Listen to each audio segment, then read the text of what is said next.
Not far away, let's talk story. It's where my mama was born, it's where I come from, it's where my daddy fell in love not long ago. Aloha everyone, this is Larry Camp, and welcome to the Nobody Knows Your Story podcast, which just happens to come with a side of Hawaiiana. Nobody Knows Your Story is a podcast which I believe will impact each listener in a positive way. As you listen to the experiences that have transformed, shaped, and guided each guest, perhaps you'll better understand your own personal journey. Some will surprise, some will make you question, and some will inspire, but all will leave you in a better place for listening in. As for the Hawaiiana, well, that's just a big part of my life story. So I invite you to check in from time to time, or better still, add Nobody Knows Your Story to your list of favorite podcasts. You'll enjoy hearing the life experiences of people just like you.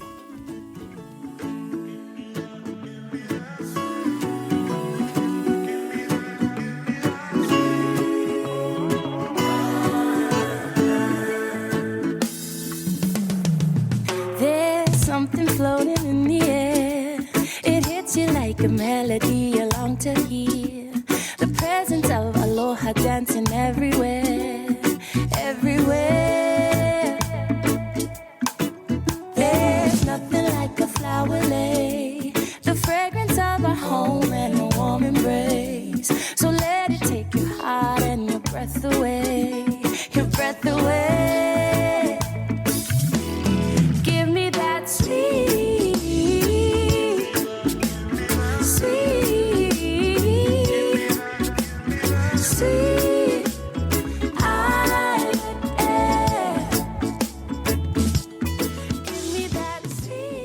Aloha everyone, and welcome back to another Talk Story session, a bit of audio therapy. I just kind of made that up because it's kind of therapy for me. So we just heard Sweet Island Air from Kimmy Minor, and mid-podcast, Hiawatha will perform My Home. Okay, I need you guys to purchase this music. You've heard it from me before. You're going to hear it again. But, if you like the music you hear on the podcast, you're only hearing one, maybe two songs by these artists. And trust me when I say they have large catalogs of great music. So yeah, support them. Buy their music. Now, my guest today is sitting right across the desk from me here at the Larry Camp Nobody Knows Your Story studio, which is my home office. But for you guys out there listening, just envision a wonderful, really high-tech sound recording office, and then you'll be completely wrong. But so Maile, I got Maile Jewkes here today, and Maile is a good friend who I met through her brother Keith, and we'll probably talk all about that during the story today, but I don't know. I'm just thinking we might. It's Maile's story, right, Maile? For sure, for sure. And we've just done some fun things recently. We just got off a 2-week, you were there the first week, right? The cruise. Yes, yeah. I was there for the first 7 days, yeah. We did a cruise in the Caribbean. That was a lot of fun. So, man, look, I just told fun. Part of your story right there. So much fun. I stole your thunder. I love it. Love the help. That was going to be the highlight of your life story, I'm pretty For sure. I once went on a week cruise with Larry Camp. Yeah. It was lovely. I always say this, but it's true. You have a story. I think it's interesting. I think the listeners, actually, I know the listeners are going to enjoy it. You're doing some stuff that none of us have done, and I'm talking about some of your volleyball stuff. Mm-hmm. Do you know what Maile is in Hawaiian? I do. Okay. I'm fully aware. I was born there. You knew that. Well, take it from there. Let's just go from there because Maile's kind of an unusual name, yes. At least for somebody not maybe living in Hawaii, but That's you right. did.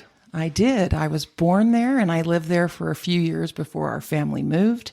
I was the fourth child born to a family that would eventually have 6 children. My father was a naval officer, and we were there for quite a few years. 3 of the 6 children were born there. And I always felt was really proud of the fact that I was born in Hawaii and proud of the fact that I didn't wear shoes for the first 2 years of my life. And I could go to church with no shoes on, and that was cool. And my mom always used to say that I had kind of this hang loose attitude, and she was absolutely sure that it came from this very early beginning in my life. But my mom actually went into labor surfing with me, and they were so concerned because of all the, bacteria and stuff, because her water had broken in the ocean. And so lots of stories about that early life of our family. And I've always loved being from Hawaii. I loved the idea of that. And I've loved going back and visiting, not enough, but enough to know that I love it. Yeah. And what does Maile mean? Well, it's the lei that the kings used to wear. So it's a leaf, basically a special kind of leaf and one of my aunts gave me a leaf as a young child that was dipped in gold. And that used to be kind of a thing back when I think I met maybe in junior high school or something like that. But I was named after my mother's best friend, who was Maile. And that's basically the beginning of that one. Yeah. If you see a lot of, couples being married in Hawaii, a lot of times the men will have those Maile leaf leis kind of just over their... Yes, just draped over the front. Yeah, yes. Just draped over the front, hanging down. A lot of graduations, you see that Yep. kind of thing as well. Yep. Yeah, So- for sure. They're beautiful. Absolutely. I used to get a lei every year from my Aunt Maile when I was young, and then she passed, and that kind of stopped. But that was something that I remember as a younger child as well. But I think it's cool to have a connection to Hawaii and through your name like that. I know when our Absolutely. granddaughter was born, there was some talk about, because she was born in Hawaii. Oh. Yeah. And so there was some talk about giving her some sort of a Hawaiian name. And they picked a Hawaiian middle name, Okay. which is Kai. So okay. Kai is ocean. Okay, yeah. Yeah. It's beautiful. I know some Kais. I have my younger sister is Elena, and her middle name was Nohealani. Okay. Daphne is Daphne Lei. Okay. And then Keith was the one that was actually born in Hawaii, but he didn't get any kind of Hawaiian name from that at all. But Yeah. KGG. That's what I call him. K-double-G. Yeah, it's awesome. It's fun. But what a great way. Now, I know you were little, and I don't know how many memories you really have, except maybe from pictures or Yeah, things like that. yeah. Because I'll be honest, before age 5, I don't have a whole lot of memory. Yeah, Except I maybe think- a picture here and there that kind of helps you recall an That's event, correct. right? That's correct. And I think that's why I take so many pictures now, because I am kind of notorious for taking lots of pictures. Right. And I do that. I think part of it's after losing Dusty, because For sure. all we had were the pictures we had, right? So important. Yes. So I encourage people all the time. Yeah. Take a lot of pictures. Yeah, take a lot of pictures. So as you think back to those early times, do you really have any memories that maybe stand out from that time? I don't know that I actually have real memories. I do have pictured memories. I was born into a family of Mormons, and we have pictures of my mother very pregnant, playing softball with the ward ladies, and then laying on this blanket. She was laying, and she was very pregnant, and she had all of her children around her, and me as a little baby, and so she was pregnant with Elena. And so I have pictures, feelings like that. I have memories of the house that we had. Our parents bought a home there, which, boy, if they would have held on to, that would have been just great, right? Yeah. But we were not rich at all. My father, as I said, was in the Navy, and it was a career Navy job. My mother was a mother. She was a homemaker. I think a lot of that came from just the encouragement of the religion that we were in, and that the father would provide, and she would take care of the household, and she did a great job of that. She was a restless woman who, in regards, that's a horrible thing to say, but in regards to education, she constantly was in school or taking classes or learning a new language. She knew many languages throughout her life. And so she was a learner for sure. And she was from Brazil, right? She was Brazilian, born and raised in Brazil, didn't come to America until she was, before she was 20, but in her teenage years, she came. So she was a very interesting woman. Admire her so much for the strength, because coming from Brazil, I think that did give her a really strong personality. So she always kind of ran the home. My father, being a naval man, was gone often for periods of, maybe 18 months at a time. And she was bearing a child alone a lot, and then raising children without him present for a lot of our lives, actually. And I remember times when he would come home after being gone, and we would go to the dock and we would watch he was on aircraft carriers. And so we would watch these ships come in or whatever. And he would come back home. And I remember a lot of feeling of, I don't know this guy, but a lot of encouragement of my mother of go up and hug your dad, pushing us from behind kind of thing. And feeling a lot of trepidation about that, just because I didn't know who this guy was anymore. And he's, when you're a child of 4 and he's been gone for a year, I don't know who you are anymore. All I knew was that my mom would always point to a picture and say, we love our daddy, and she was always so supportive of him, which I loved. I loved that through watching that throughout my life, how supportive they were of each other. They had a beautiful relationship, one that I really always admired and always sought to have, honestly. I was going to say, I think it's very difficult too. And for people that are in the military, can you imagine how your dad felt being away for a year at a time, missing his little kids and his wife? And I think sometimes we don't appreciate what the folks in the military go through and what they do and what they have done for us and the sacrifices they've made. So, I mean, hard on you guys, hard on your mom. Hard. No doubt. But what a strong woman. I mean, and I think she was already strong, but I think that just fed into her strength. And he would come home and one would think that, okay, this patriarch of the family or the man of the home would come back and slide in and kind of take over. And that wasn't the way our house was at all. Our mother was the deciding factor on anything that we wanted to do. It was like, we knew that we were supposed to ask mama because she was the one, she was the strength. He was a great father and he did that for us. And that always became very clear to me that there were many sacrifices that were made and he was the one that made them. And there was one I remember, I don't remember the details, you can correct me, but I remember Keith talking about when Keith was in high school that he took a extra long deployment so that you guys wouldn't have to be relocated again. And so Keith could stay in that school. So Keith and I were in high school and we were very involved in sports. And my father needed to make another deployment or retire. And he wasn't able to retire yet. And so basically he went in and he pled his case and said, if you can send me anywhere you want me to go, if my family can stay and if I can come back and have one more deployment at home afterward in Stockton, California, is where we were at the time when I was in high school. And he ended up going to Iran during a time of complete unrest. The Shah was being thrown out. I mean, it was just kind of a murderous place. It was a scary place. And yet my dad went there and he was there for a year doing some really dangerous work. And that was really for Keith and I. Mm-hmm. That was for our family so that we could stay and we could finish. And it ended up coinciding perfectly. So he came back. Keith was already probably getting close to graduation, I guess, at that point. He came back and with his next deployment that was in Stockton, he ended up retiring as I was graduating from high school. So I never had to leave during that junior high and high school time, which was really important to me because I was an athlete and I was an athlete that was going to play somewhere.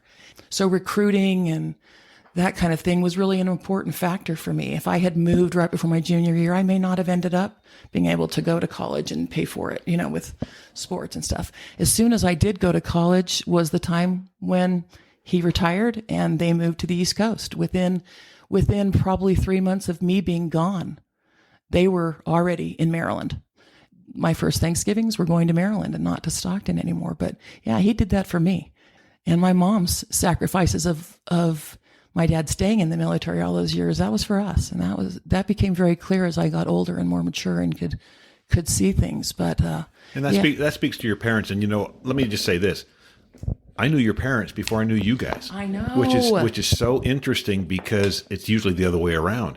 But because your parents were friends of Judy's parents, we would take these trips over to Hawaii, and we'd stay in the big house, and a couple times they would come along. So They did. I knew them very well and played games with your folks and just did different things. And so when we ended up later meeting Keith because of a move to Northern California, and then later again meeting you, it's just kind of been fun because we'd heard about you guys, as they talked about their children and things. And then, it's just kind of a reversal. Yeah. It's usually always the other way around, Yes. where you'll meet somebody and then later you'll meet their parents or something. So I mean, pretty cool. Really is such a unique thing that we've been able to reconnect. But I knew Judy's parents well because they became the best friends of our parents, in their later life. They cruised together. They vacationed together all the time. And so they were often at our parents' house, and I played many games with Horace and Donnie. Yeah, I remember one time I said to Horace, I go, why didn't you take the geese and go stay in our condo over in Maui? And they did. Oh, they sure did. And I remember hearing all about it. Yeah. I mean, our parents just thought that was just the greatest life. They didn't have a vacation home in Hawaii, but they had friends who knew people. So it was great. So fun. Well, again, that just says a lot about your folks. They love their kids and they wanted what's best for their kids. And I think that's what a lot of parents do. I think that's what we should do for sure. Absolutely. For sure. So we ended up having 6 kids total. We left Hawaii. I think I was going on 3 maybe. Left Hawaii and we went to the East Coast. My dad worked there in Washington for a while, and I started school there briefly before we ended up in California, which is where I would spend the rest of my growing up years would be in California. We started in Alameda. Then we went to Stockton, and Stockton was where I spent all of my school years. And so we were able to buy a home in Stockton that ended up for us, it was a mansion. It was a beautiful 2-story brick home, and we had always been in military housing. We had a house in Hawaii and another small one on the East Coast, but this was a house that fit our family, and we each could have, more room to grow for sure. But that's where I ended up doing most of my growing and playing and deciding who I was, I think, at that point. So as I had mentioned before, raised in the Mormon Church to really good parents, very good parents, both what we would consider converts to the church. My mother, a convert from missionaries in Brazil, and my father raised kind of as a Mormon, but baptized only. Parents always drank coffee, never went to church, the kind of all the good things.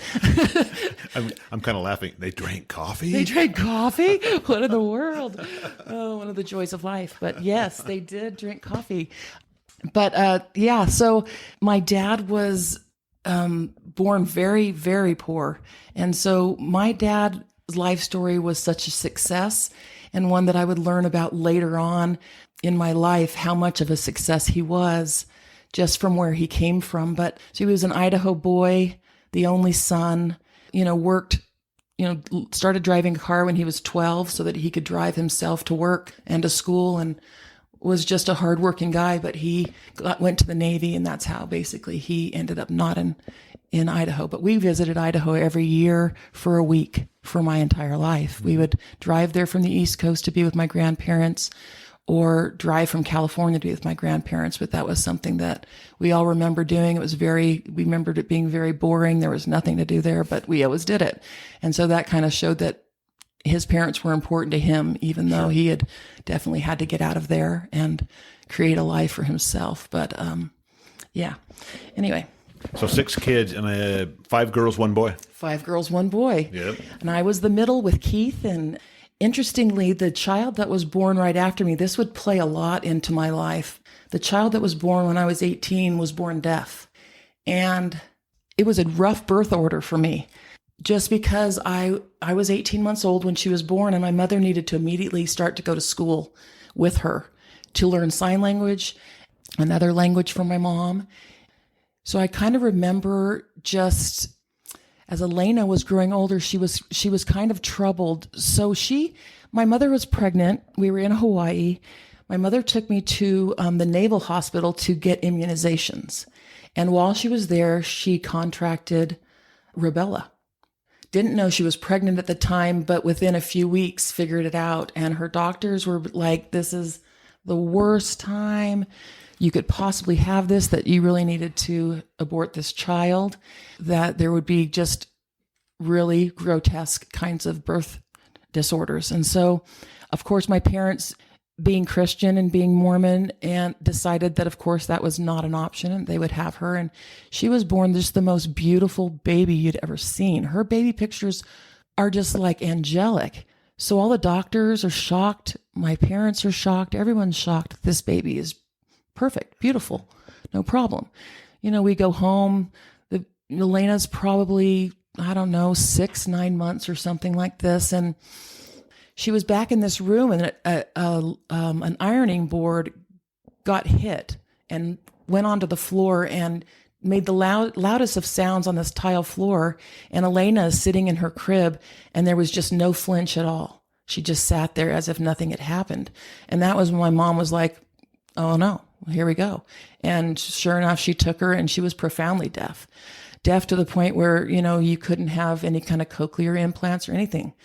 And so she was profoundly deaf. So my mom started going about learning sign language. And so I grew up, I had started to talk and then stopped talking, regressed in my language, and started signing. And my mom had told me later on that, it was always like, no, you don't need to use your hands, trying to get me to be verbal again. And she was kind of worried about my development, maybe, I'm not sure. But so I grew up my whole life never remembering not signing and not having a sister that was deaf. But Elena would end up having many birth disorders, and she would have learning disabilities. She would have personality disorders. She ended up just having hormonal disorders that were pretty extreme. And she was a violent child. And so I was kind of a battered child from a sibling. She was ruthless. I mean, she would bite my cheeks and leave scabs on my face in the form of teeth marks. DCSF was called all the time, went to our house a lot. Once I was in school, and it was always having to be explained that she has a sister who has problems. And that was my role in the family, was Elena's kind of whipping post a little bit, just for her frustrations of not having language. And she really did have kind of a hard childhood. She's had a very difficult life in general. I love her very much. Daphne was born 3 years after Elena. That was the longest distance between children, and it was because my mother needed time. Elena was hard, but Daphne would take on a role of the interpreter, of the caretaker for Elena. And she would often seem like the older child instead of the younger child because of how she cared for her. So it was interesting. Elena and Daphne ended up being able to be very close, but Elena and I were not, because she hurt me. And, it's hard. Being a parent of a child with a disability has got to be really rough. It's nothing I've experienced in my life, but she was very hard. And we would go to our parents and say, Elena is not the way that you think she is. You don't see what she is, because she was very manipulative. She would do it, and then she would smile when my mother walked in the room.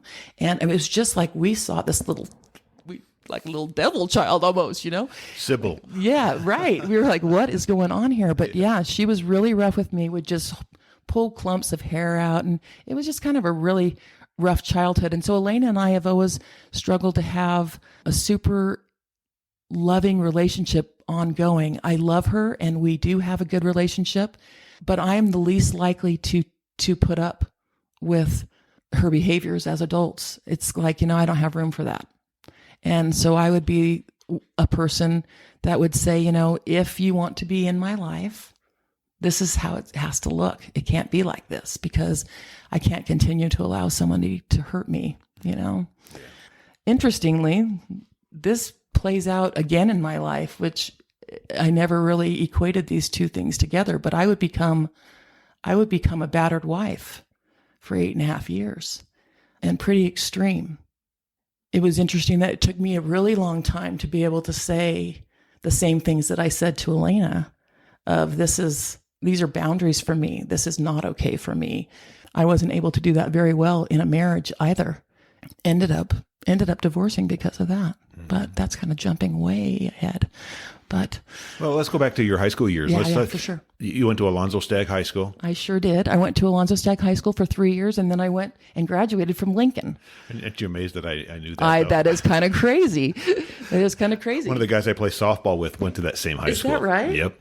Oh my goodness. So that's why I remember that. Okay, that's so fun. Yeah, I started my high school at Stagg, and then I finished at Lincoln. And you played sports. And what did you play? Because you were good in high school. I played everything. Yeah. I played softball, basketball, and volleyball. I had started playing sports because of church. And so that's a big thing in the Church of Jesus Christ of Latter-day Saints is there was always huge sporting programs.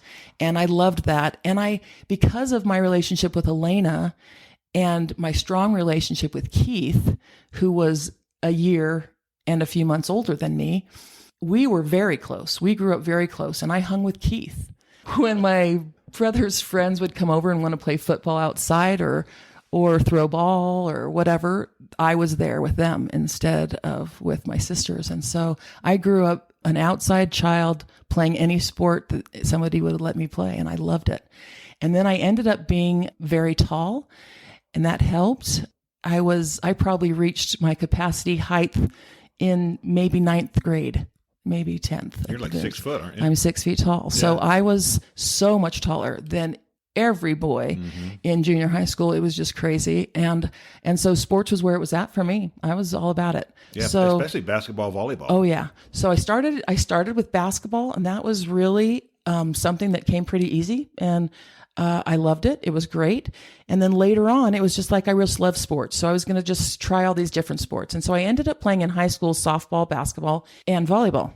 As I was getting farther along in high school, I was trying to make a decision about what I would play in college. So I was getting a lot of basketball scholarships, and I was getting a lot of volleyball scholarships. And my initial thought was that I would always play basketball. I never really considered that I wouldn't. And then in my senior year, I started realizing that I was dreading going to basketball practice. It was like, oh, they're going to make us run. They're going to make it, and I would start dreading it. And then I realized that I loved going to volleyball practice. And I thought, you know what? I should choose the thing that I love.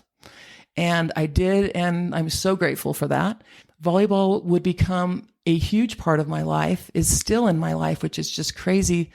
This many years later, we're now 30, maybe almost 40 years now since I graduated from high school. And before you go on, wasn't volleyball a big part of your mom's life too? Yes. So my mom would play sports. She was very athletic as well. But my mom, after I went to college to play, my mother became a volleyball official. And she did that mainly from watching all of my games. And then Daphne, my youngest sister, was a great player as well. She ended up playing at BYU. And so my mother became very involved in volleyball because of the two of us, and then decided to start officiating and ended up having a really good volleyball officiating career. And she was also a national scorekeeper for volleyball. So she was very involved in volleyball after I had left to go to college. I ended up choosing to go to the University of Utah. Actually, go back a little bit, I got a scholarship to BYU. And that was where I wanted to go. You know, if you're growing up as a little Mormon girl, what you want to do is go to BYU when you go to college. Well, especially if you're outside of Utah. Oh, absolutely. Because we just had this conversation recently. I was in San Diego, and I was talking to somebody, and I said, when BYU would come and play, like I'm speaking football, but if they came down to play the Aztecs, and we would all go. Everybody I knew, we'd all go and support BYU and this and that. And I was looking at pictures of us little kids always wearing these BYU T-shirts and sweatshirts that our parents would get us.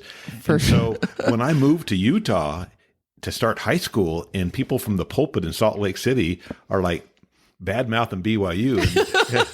And here's my dad. My dad takes a job at the University of Utah. So, I've got both sides there. But it was just so weird because outside of Utah, BYU we all supported them. That's right. And then here in Utah, it was like, yeah. Well, maybe. Yeah, some do, but a lot don't. A lot don't, for sure. Mormons everywhere, their dream is to, I think, go to BYU. But so as I was looking at my scholarship offers, I chose BYU, and I came to BYU. And when I got there, I was told that they wanted to redshirt me the first year. And back in those days, we were talking about 1982.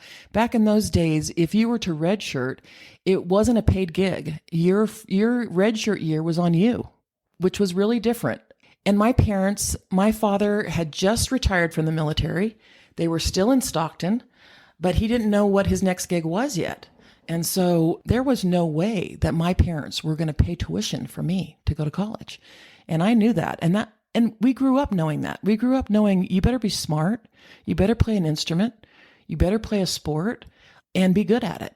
And that's kind of what a lot of my siblings did. Actually, all of my siblings, almost, except for maybe Keith did, I think, for grades. He got scholarships, but he ended up choosing not to play football anymore. But anyway, so I went to BYU. They told me to redshirt, and I basically told them that was not a possibility. And so I decided, I also had a scholarship offer from the University of Utah. And so I decided to take the 45-minute drive up with my parents. My high school coach made a phone call and said, she's in Utah, and do you have a scholarship still? They said yes. I drove up there, and, an hour later, I was signing a contract to play for the University of Utah instead of BYU. Yeah. It was a great experience. I loved my experience at Utah, and I figured, I would find the kinds of people that I wanted to hang out with wherever I went. Mm-hmm. And if that was, good Christian people, I would find that at the University of Utah, just as I would find it at BYU. And I found that to be true.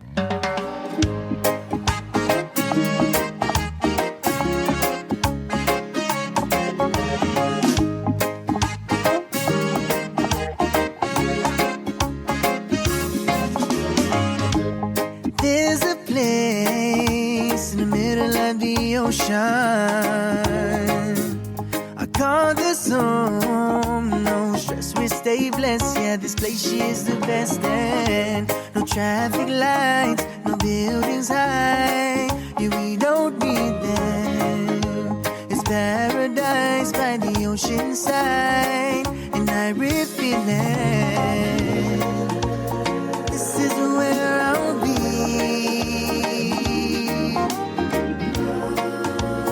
This is where I'll stay. It's my home. There's no other place I'd rather be. Peaceful, simple, yeah, that's the life for me. It's such a blessing to live this way. It's my home. There's no other place I'd rather be. Peaceful, simple, yeah, that's the life for me. Aloha every single day. Slow down, just take it easy. No need to rush, just take a deep breath and enjoy this life you're living. Good vibes, feeling alright, jamming and singing. The H.I. Molokai, yes it's where I want to be. Whoa, whoa. It's where I want to stay. It's my home. There's no other place I'd rather be. Peaceful, simple, yeah, that's the life for me. It's such a blessing to live this way. It's my home. There's no other place I'd rather be. Peaceful, simple, yeah, that's the life for me. Aloha every single day. Yo, this is my home. Me have to tell you about this place right here, so vital. Roots and deep, your suit on my heart and my soul. You keep me going, love overflowing, cause this will always be my place. And when I'm away, I always long for your touch and sweet embrace. Mama, look at me, I'm so lucky to be born and raised. Cause I'm so proud to be from this island. It's my home. There's no other place I'd rather be. Peaceful, simple, yeah, that's the life for me. It's such a blessing to live this way. Friendly isles where I'll stay.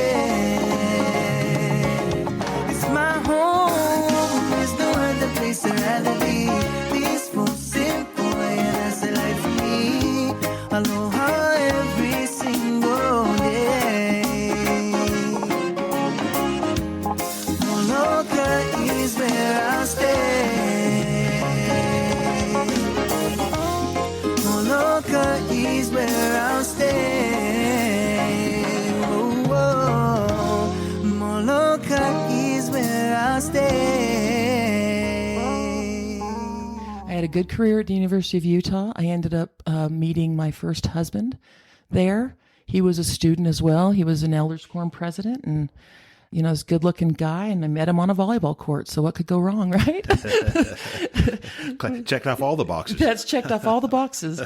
But yeah, so I ended up marrying, I guess, towards the end of my sophomore year, maybe, is what I'm kind of recollecting.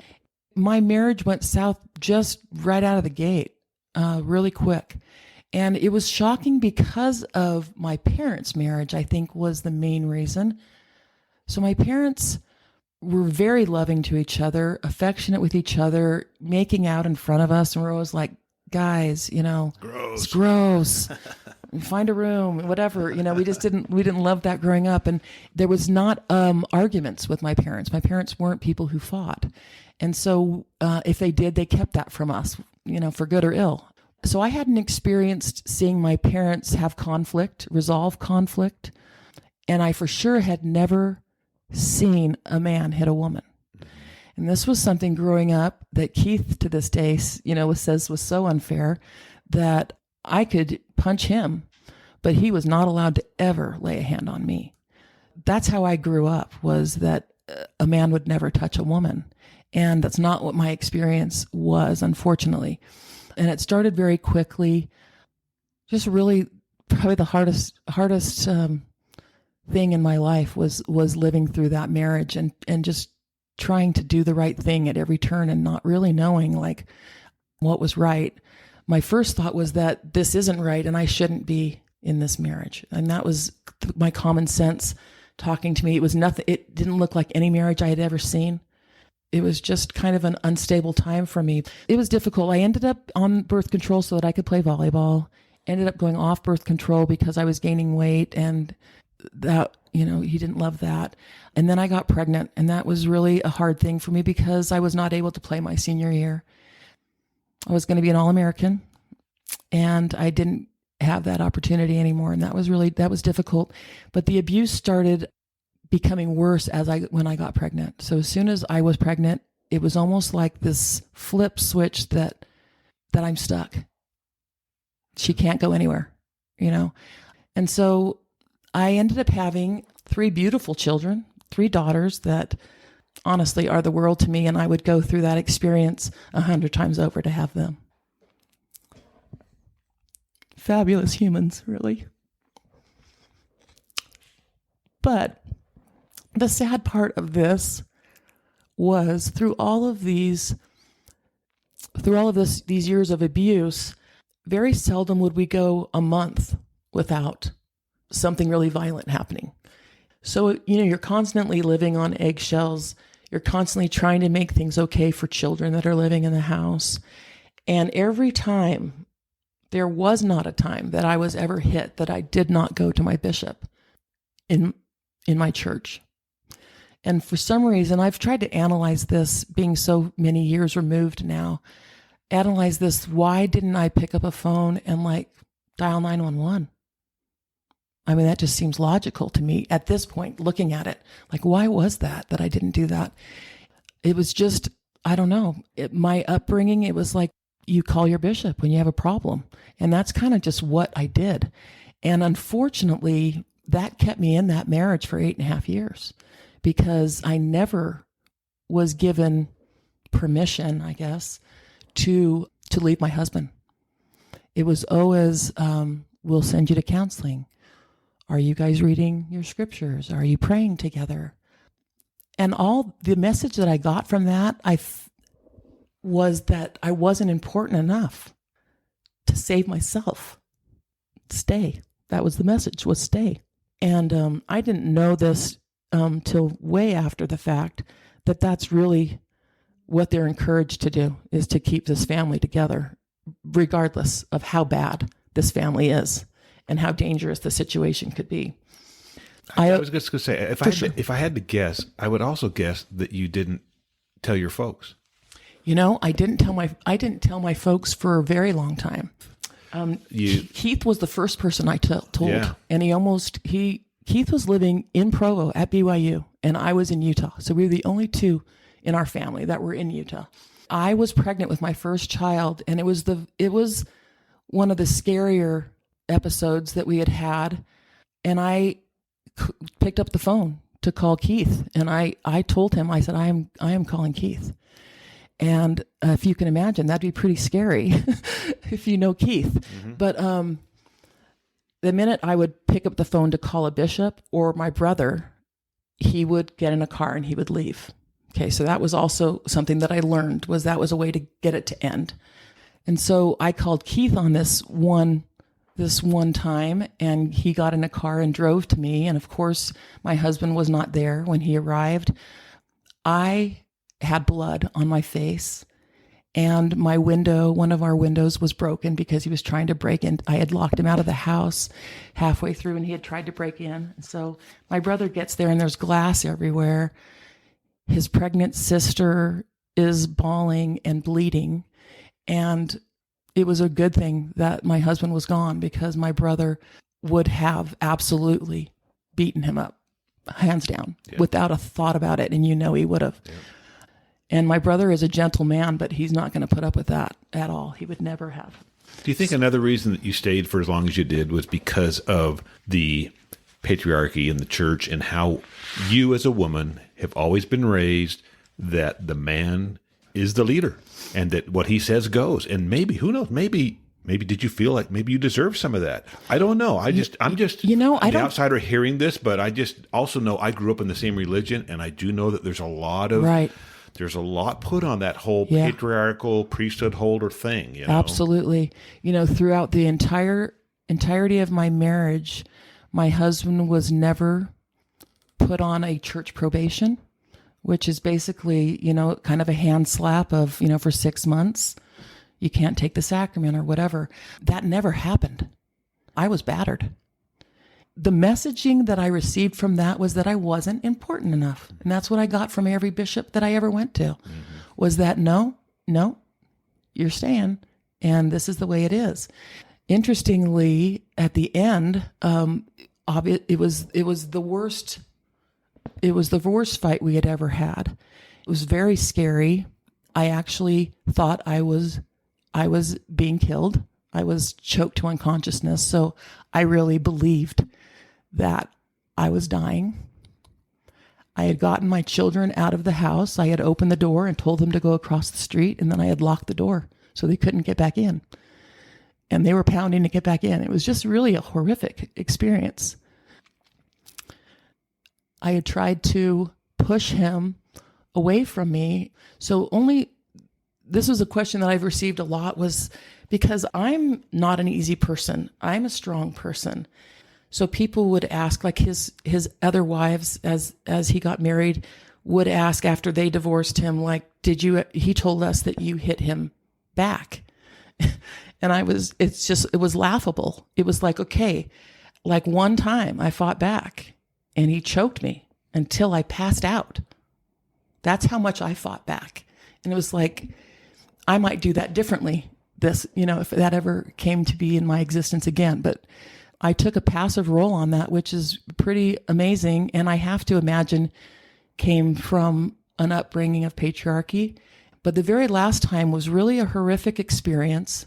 Like I said, I thought that it was the end for me.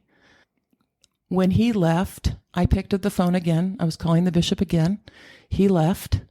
And that's the time that I actually locked that front door again as he left. I looked at myself in the mirror, and I remember seeing my face and actually just saying the words out loud, "He just beat you up. He just beat you up, Maile." And as a way of almost just convincing myself that, what are you doing? And how is this okay? And honestly, me making the decision that day was probably more for my children than it was for me, which is a sad commentary on my self-love and my self-worth. But I left because he did that in front of my children. And I have 3 daughters who I want to grow up to have something way better than that. And so I divorced him, loving him. It's very, very painful.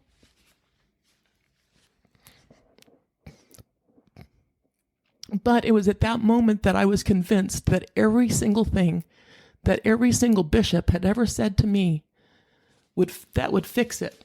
The praying more, the reading your scriptures, going to counseling, all the things that they ever encouraged us to do.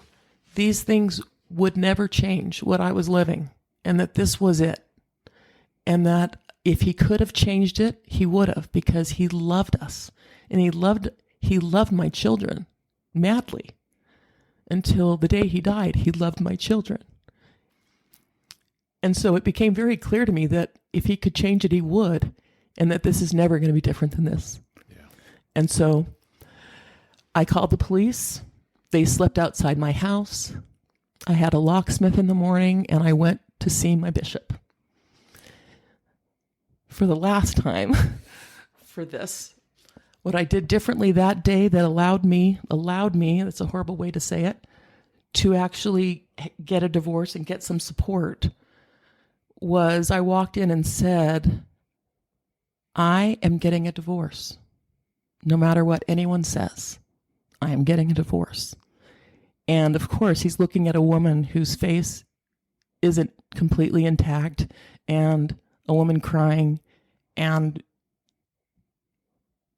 he had probably heard about police being at my house, and he probably might have been convinced himself, I'm not sure, and his words to me were, how can I help? And I thought, okay, that's what the first one needed to say. Mm-hmm. The first one needed to say, Maile, how do I help you? Because God loves you and doesn't want this for you. And that was something that was never given to me from that course of action. And I've thought since then, what if I had been a woman who didn't go to ecclesiastical leaders for assistance?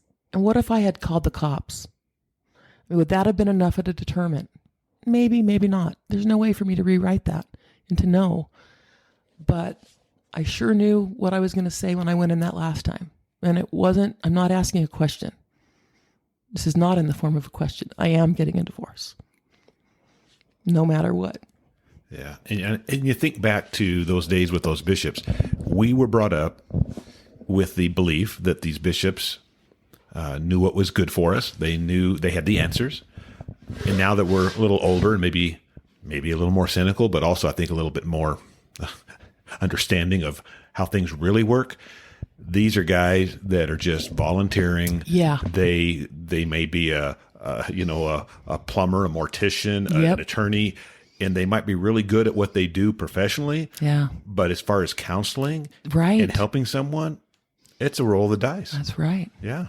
How am I thinking that that's where big help is going to end up coming from? I can't really I couldn't have relied on that so strongly, but yeah, so that was really an interesting thing. And something that has always, at the time and since, has always left a bad taste in my mouth, for sure. My children at the time, my youngest was 18 months old, which would have made my oldest one maybe 6. So a 6, a 4, and an 18-month-old, about 3 daughters. It was important for me to not, I'm trying to word this right, I didn't want to be dishonest to my children about reasons for divorce, but they were not of an age where I could say, Dad beats me up, or this is abusive, or this is not okay. I didn't feel like that could be said. And I felt like it was always important for them to love their father. And so I made a decision to not talk ill of him to my children. And I made a decision to still share my children, which was interesting. I had full custody of the children. And it was important for me to have full custody of the children because I didn't trust him anymore. I didn't feel like he was safe. And it was important for me to have my home because it was modest. It was a starter home, very small. And it was the only way I was going to survive with my children, because I had been a stay-at-home mom, never worked out of the home, was always just kind of the support staff, for his job and what he was doing. I was doing important work. I was with my kids, and that was kind of what I wanted. That was something that I always thought I wanted. And that's another thing, basically being raised in the community that I was. That is what the women did. What is it you want to be when you grow up? My answer was, I want to be a mother. I think that's lovely, and it's a wonderful sentiment. But I could have been a mother, and I could have been whatever I wanted to be. Mm-hmm. And that's really something that was important for me to instill in my children, was that, you can do anything you want to do, and you need to be prepared to do anything you have to do.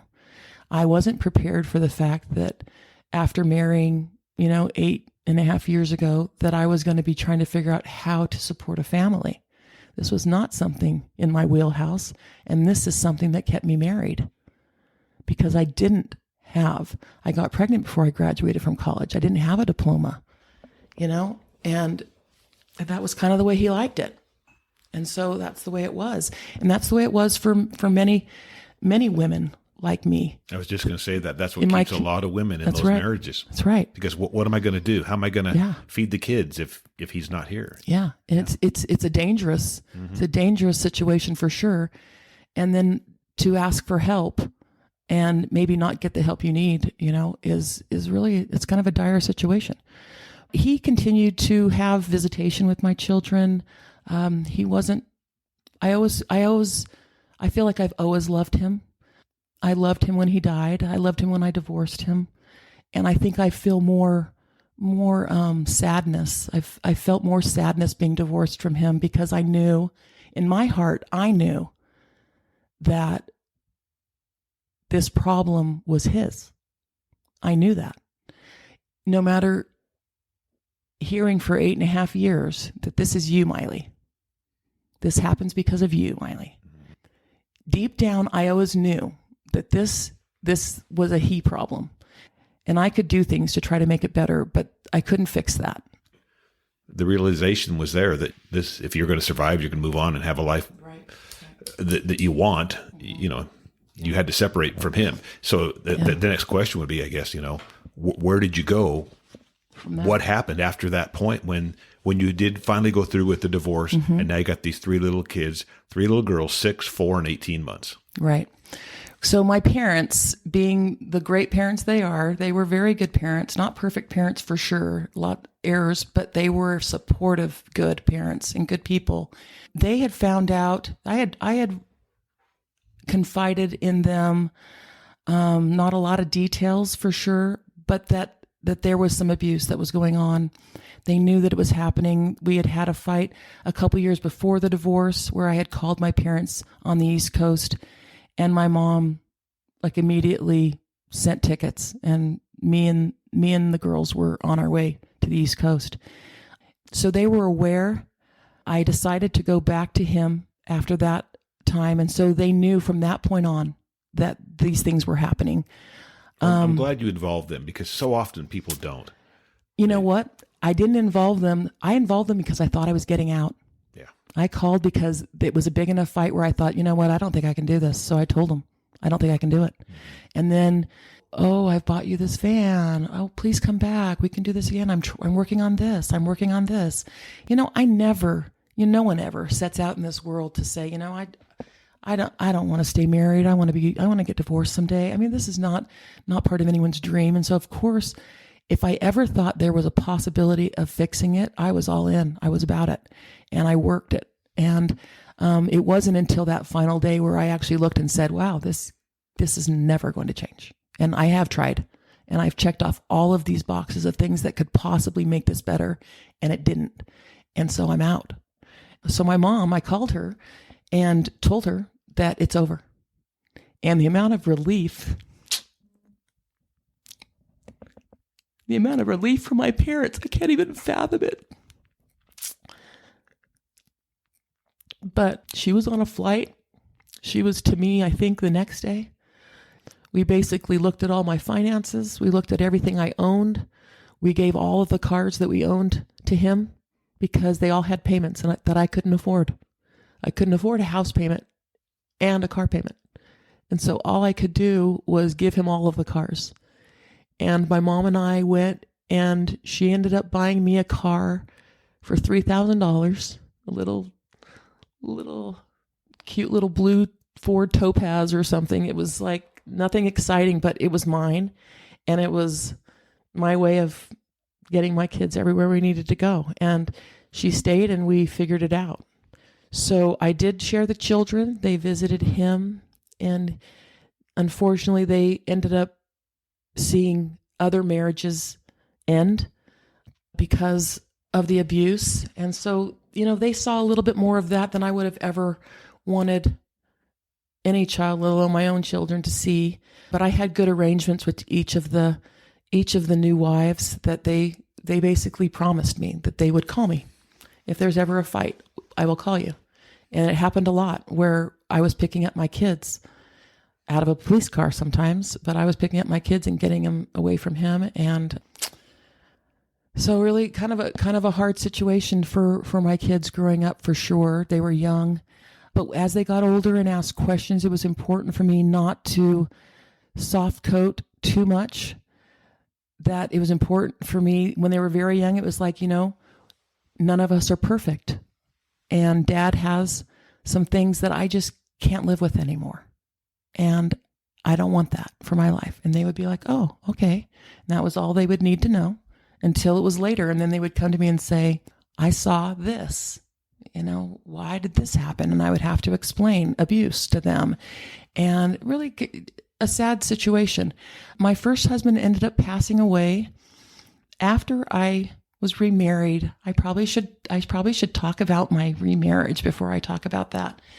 Go more chronologically, but so 8.5 years. 8.5 years, then divorced. And then how long till you remarried? 5 years. Okay. That's a long time, especially because you were living in like Utah Valley or something. I was living in Utah Valley.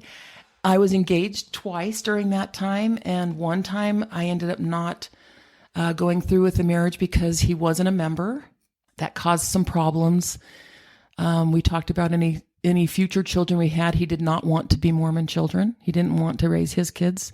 And so we parted ways, and that was difficult. I had another engagement that ended when he decided to go back to his first wife just 3 weeks before our marriage. And so that was also a very difficult experience. Very shortly after that, I had decided that my picker was wrong, that I wasn't dating the right people. Maybe I was trying to figure out, like, maybe I wasn't valiant enough or obedient enough. And I kind of decided that I was going to be all in. And I went back to our church, and I ended up singing in a temple dedication choir for the Mount Timpanogos Temple. And I met a woman there who was my seatmate. She was a 6-foot-tall woman like me. And so we sat next to each other as the tallest women in the middle of the choir. And one week she brought a picture of my husband, Jerry, and his son, Alex, on his shoulders.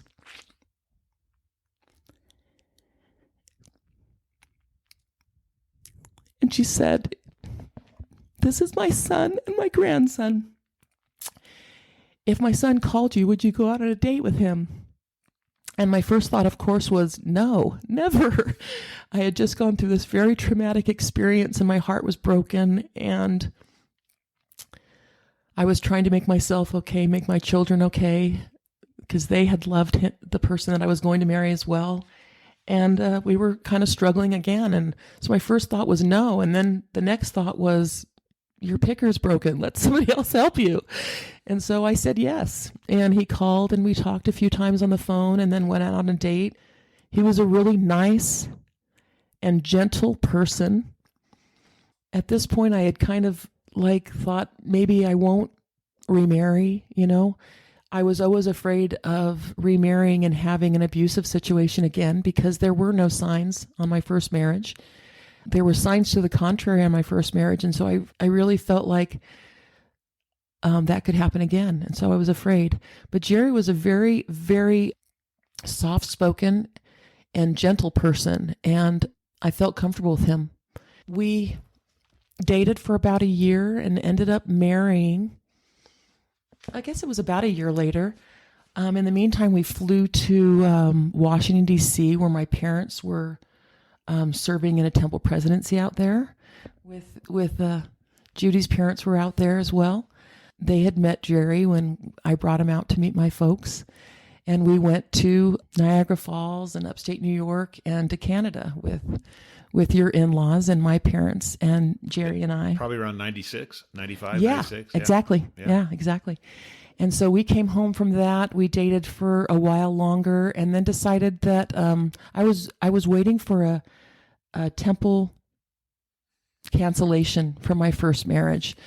And for people who aren't LDS or from the Mormon Church, it's a little complicated, but a woman is only sealed to one man. And so for me to go and be married in the temple with Jerry, I needed to cancel my sealing with my first husband.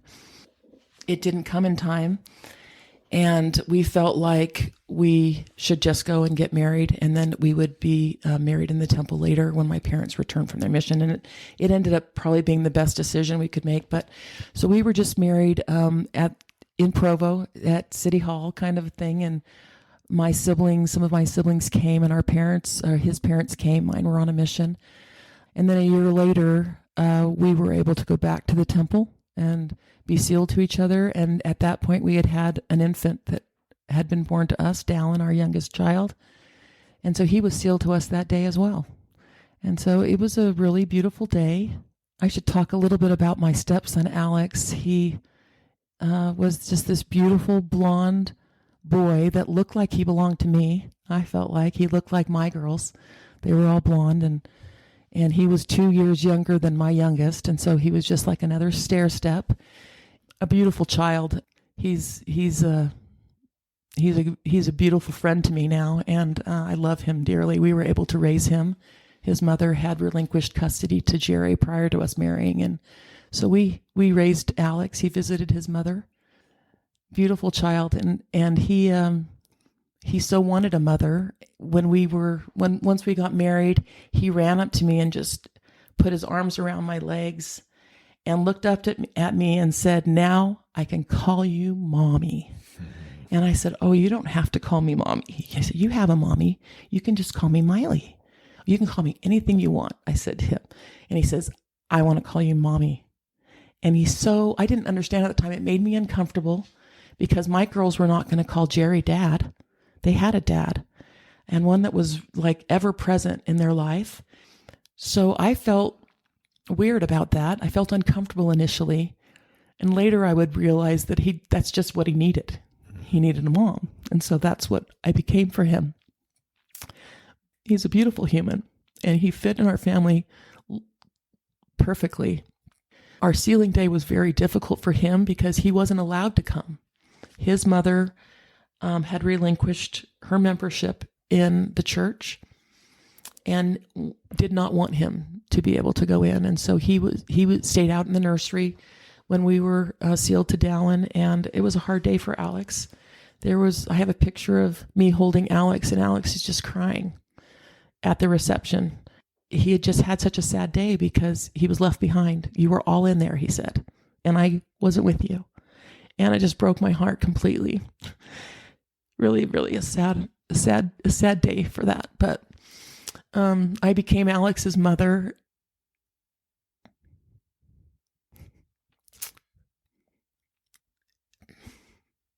And honestly, I couldn't love him more if he had been given to me at birth, And I always tell him that he's my favorite because he's never caused me any pain. Not like those other kids. But yeah, so he's a good guy. So my parents had come home. They had given us a reception on that day after our temple day. We had a little party at their house, and a lot of people were invited, and that was basically kind of our wedding day that we didn't have the year before. It was lovely. And then we just started out our life. And We were married for about 2 years when my first husband passed. Another really difficult moment in our lives, telling 3 girls that their father is gone. Their father that they had seen the night before is gone. And really hard for them to understand that. And the amount of pain that caused them was so difficult. And I was extraordinarily sad. I loved this person, and he had a tormented life, a really hard life, with something that he was never able to fix. And that always made me so sad that I was able to pick myself up, dust myself off, and have a life that really is good and beautiful, with beautiful people around me. And that was something that he was never able to have because of this flaw, that he had that he couldn't fix. And I really don't hold him responsible at all for that. We don't know why that happened.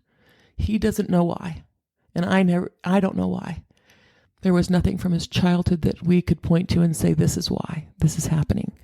It just was something that he had. And I know in my heart that if he could have fixed it, he would have.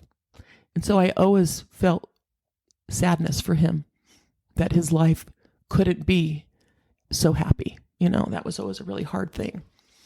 And so I felt sadness at his death for sure, and sadness for my girls who would not have a father that had been very attentive.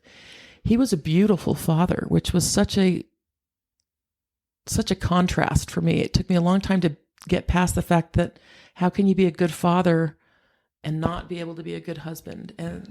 But he was, and he really put everything he had into those kids. And I was sad for them that they wouldn't have that anymore because, as great of a person as Jerry is, Jerry was not him. Jerry wasn't a get on the floor and wrestle around and lay in bed and read books. And they were just very different people. And Jerry's a very gentle and kind person, and he was always very loving to the children, but he wasn't that same kind of dad. And so I always felt bad for them for that, for sure. And they were very young to have experienced that. My youngest had just turned 9 at that point when this had happened. Do you feel now that this many years has gone by and Jerry's been in that role now, since 9, Yeah. do they kind of almost have that shared dad experience now between their birth father and then Jerry? Yeah.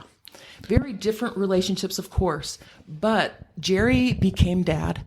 Jerry was already being called dad before my first husband passed in the house. And, I never was totally comfortable with that idea, but I let the kids kind of just do what they wanted to do. Mm-hmm. And they just kind of naturally started calling him dad. And he ended up having really good relationships with, especially my 2 younger daughters. My older daughter had a different experience. She was older, and she had chosen to stop visiting her father. This was kind of a big factor. She had chosen to not visit him because he was starting to not be kind to her.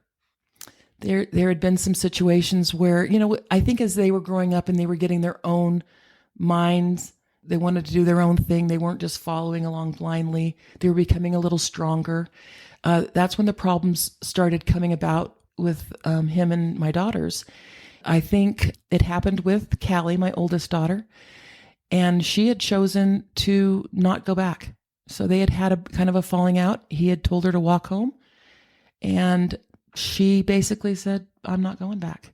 And because I had full custody, she was able to make that decision. And she was probably 12 at that point, mm-hmm. and old enough, I felt, to make that decision for herself. And so she and I had a couple years where it was just she and I before Jerry shows up.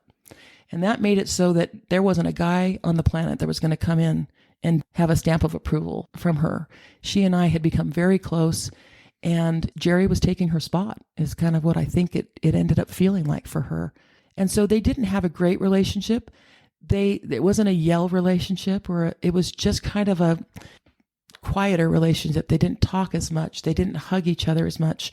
She didn't come in and hug him goodnight like the other two would come in and hug him goodnight.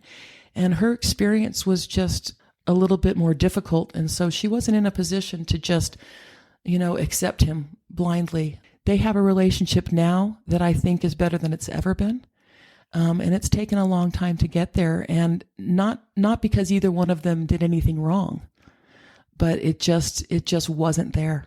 They're getting to a point now where I think they really appreciate each other much more than they ever did. But Alyssa and Macy, they needed Jerry. And Jerry and I had a talk when my first husband passed. I needed him to step up. I said, they don't have a dad anymore. You're it. And so rise to the occasion kind of thing. And he did. Jerry is a sweet man that came from 11 children who didn't get a lot of physical attention or even verbal attention. Like, it's something that I had to you need to ask the kids every day. How did their game go? Did you feel good about it? Whatever, and so he's a learner, and he was willing to do that, and he did it. And he had a good relationship with them, and he has a beautiful relationship with all of the children now, and he loves them madly. He loves nothing more than when they're going to come over and visit and see us and spend time, and so we've all survived it, I think, very well, honestly. And, as I sit here listening to this, and I knew about a lot of this. I didn't know the detail, of course, in knowing Jerry and just what a great guy he is. So for sure, I guess I'm sitting here thinking the 8.5 years of abuse is horrendous, but you got out of it. Yeah. There's a lot of women who never escape. That's right. And so you got out of it. You went through the 5 years of kind of doing your own thing, being on your own, but then you got Jerry. So, yeah. It's... Yeah. You like a happy ending to a story. I mean, I like a happy ending to my story for sure, for sure. And he's been really a great person in my life. It wasn't easy. I think I was much more difficult in my second marriage than my first marriage because of the fact that I had scars and I had trauma, and I made it very clear, you can never raise your voice. You can't be walking into a room toward me and have an elevated voice, because that will trigger me. And he has always been so very careful about things like that. I've been appreciative of that. My first marriage was dinner every night. Had to have every food group. Laundry can't pile up. And in my second marriage, by the time he came around, I wasn't in a person who's going to clean my house when you come to it anymore. I was like, this is me. This is what my house looks like, because I have 3 kids, and I don't make dinner every night. And I don't balance my checkbook. I didn't balance a checkbook one time after my divorce. It was such a negative thing in my life. It was guaranteed to be a fight. And that was something that I never did again. Not a day in my life did I do another book. And that was something that was I had my money, you have your money, and I'm not going to answer to it. So I couldn't be controlled anymore. It was basically the bottom line was, you can't come in here and try to control what the house looks like, how my kids act, or what I make for dinner. Well, part of that was you had a very defined role in your first marriage. Yes. You knew that, not going back. Whether part of it was the way you grew up, knowing that, I want to be a mom and I'm going to do these things, or also that you had a very patriarchal husband and he was telling you what your role was, and that's what you were going to do. Yeah. Then you went through 5 years of gaining independence. Right. So again, when Jerry came on the scene, you were far from that first wife. Yeah, absolutely. I was a new person. And at that point I had done some work on myself, and I was able to say, okay, these are things that I can live with in a marriage, and these are things that I can't live with in a marriage anymore. And so those things were very defined for me.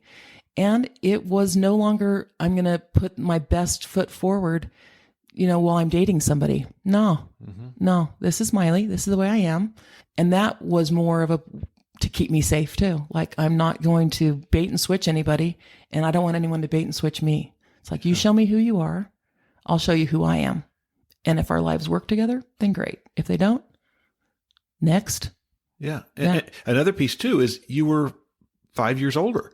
For sure. And I do think that as we age, I mean, let's face it, we all change. We all We gain knowledge in different areas. We just view the world differently. And I guarantee you that Judy, in the 40 plus years that we've been together, does not have that same personality that she had as young married people. And that's great. And she'll look back now and go, yeah, well, I would never put up with that, that crap now, Right. But it's true. Right. Because we just are not the same people. No. And if you're lucky, and I know I am, you can kind of grow and go through those changes as we age together. And right. And still make it work. Yeah. Absolutely. It's beautiful if it can work like that. Oh, I didn't talk really about my volleyball thing, but so what I do for a living now is still volleyball related. When I finished playing, I was home I didn't start refereeing volleyball to the last year of my first marriage. And so I was home, and that was kind of by design. He didn't want me working. And then I had read an article that somebody had written about if you ever played volleyball and you want to give back to the sport, you should come be a volleyball official. And I thought, well, that'd be kind of fun. That might be easy. I don't know. So I went and I tried it, and it was easy. For me, it was easy. Now, for 30 years, I've been training volleyball referees in my region, in Utah and Idaho and other places. And it's not as easy as I thought it was, but it did come easy to me.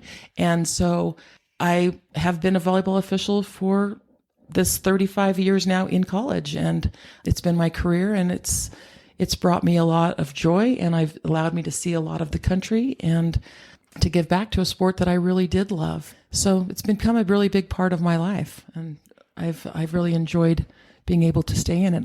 I probably have only a few more years, and then I'll go on to what's next. Well, I know enough about sports and about how officiating works, and I know that even officials are ranked and rated. Oh, yeah. And, you are officiating at some very high level collegiate volleyball championships and things like that. Yeah. And so is one of your sisters, I know as well. My younger sister, Daphne. Which is interesting. Is an amazing volleyball official. In fact, she has done the Final Four, and I've only made it to the 8 a couple times, and still though, it's still great, and it really has been wonderful to be good at something that you really love. Is always a great thing.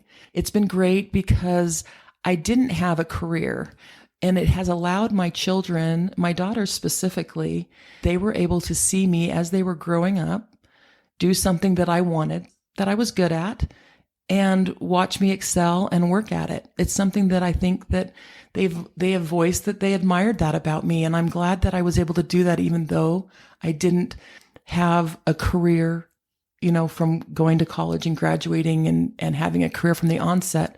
That was important to me, that I had something that was mine. It was a different way for me to, you can always say, I'm a mom, I'm a woman, I'm an official, I'm a wife, I'm a lot of things. It was important for me to have that component for sure in my life. And of course, it was a way that I supported my family. And I had a woodworking company for quite a few years that my father helped me put together in one of our rooms of our house. And I would do woodworking for relief societies and boutiques and things like that. I would cut wood and make cabinets and different kinds of things there. And so those two things basically helped me for the first couple of years of my singleness, support my girls. And that was important to me, to be able to do that and be somebody who could support them. And that was why it was important, I think, for me to encourage them, to have an education that you don't know what happens in your life. True. You don't know if you lose a spouse, a year after you marry him. You don't know if you'll be in an abusive marriage that you need to get out of. You just don't know. And so you need to be prepared for whatever might come down the road, Yeah. I mean, your life has been like many lives. We talk about it, that roller coaster of good and of challenging times. There's no doubt about it, but it's also made you who you are today. Absolutely. Yeah. Every single bit of it. I'm a very strong personality. I'm a strong person. And I think I got a lot of that from my mother that I had to soften in my first marriage, for sure. And then getting out of that actually made me stronger than I had been going into it. And so I am a strong woman who isn't easily told what to do or how to spend my money or what to wear, and so that has played out in my life that way. It's played out, and I have since left the religion of my birth. I love the Mormon people. I have no problem with people. I wasn't offended necessarily. There were things that just didn't align with me, things that I've experienced that didn't align with me, that we've talked about, a few of them. And then things in how they deal with others, LGBTQ community. There's just a lot of different things that did not feel comfortable to me anymore. And so it's been a really hard experience, but it's been a strengthening experience again. And I feel that I'm getting stronger now in my experiences, that I'm with my deconstruction, with my figuring out what I've gone back to basics of what is it that you believe. Right. Maile, what do you believe? And then sit in it and study it and let it come to me. But And maybe be okay with not having all the answers. I won't have the answers. I won't have the answers, but I won't have the wrong answers. Right. I mean, I'm okay with not having all the answers. I am. But I am a person who likes to make my own decisions about things, and this allows me to do that. And so I'm comfortable where I'm at. I can say this, you are a fun person to be around. Aw. We've had a lot of fun times. I'm thinking back on that cruise right now, I like know. the 80s night. And, It was so great. But do a lot of fun things. And we had karaoke last night. We did. I mean, that Time was of a my hoot. life. It was Yeah, great. Yeah. So You were the star, for sure. no, it was a lot of fun. And you guys, it's been fun to get to know you and Jerry. And, that's why I had you on. I mean, your story, you have gone through some things I never went through and that I didn't experience. And so I think that we learn when we listen, and listening to your story today, I certainly learned more about you, but I also learned about, I think, just things that go on all the time that we're just unaware of because we don't know that person's situation. Right. We don't know what is really going on. We just see what we see. Yeah. It's a Yeah. good lesson in and of itself is, you don't know anyone's story. And Give give each other- folks the benefit of the doubt. Give each right? other some grace. Yeah. Give each other love, even when people seem like they might not deserve it. You don't know where they're coming from. And so 100%. they do deserve it. Well, hey, Maile, appreciate it. Thanks again for sharing your story Thank today. you, Larry. It was so nice to be here. Okay, everyone. Well, hey, check back in 2 weeks. We'll have another interesting story here on Nobody Knows Your Story. Aloha.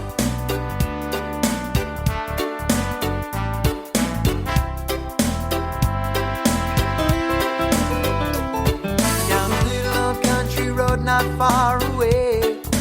Let's talk story.